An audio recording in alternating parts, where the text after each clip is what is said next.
అయిపోయానండి. నేను ఎలా పెంచుకోవాలి బిడ్డనని. నాకు చావు తప్ప వేరే దిక్కు లేదు. పవన్ కళ్యాణ్ సార్ గారు ఎక్కడున్నారండి మీరు? మిమ్మల్ని ఎన్నిసార్లు మీట్ అవ్వాలని, కలవాలని ఎంతమందిని అడిగాను సార్ నేను. మీరు అరకులో కూడా బ్లైండ్వి క్రికెట్ మ్యాచ్ ఆడిన వాళ్ళకి కూడా మీరు ఎంత న్యాయం చేశారు, ఎన్ని చేస్తారు, స్పాట్లో ఎన్ని చూసారు, అన్నీ చేశారు, అన్నీ నేను చూశాను సార్ గారు.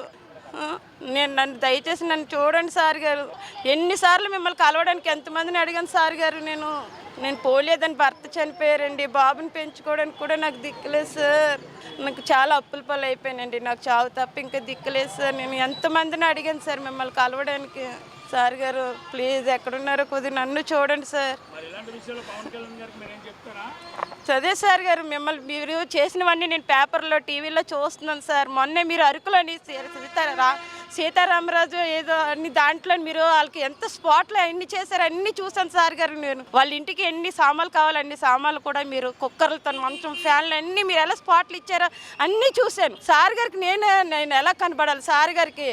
సార్ గారి దగ్గరికి నేను ఎలా వెళ్ళాలి, నేను ఎలా చూడాలి, నా బాధను ఎలా చెప్పుకోవాలని నేను ఎంతమందిని అడిగాను సార్ మిమ్మల్ని. సార్ గారు నేను చాలా అప్పుల పాలు అయిపోయానండి.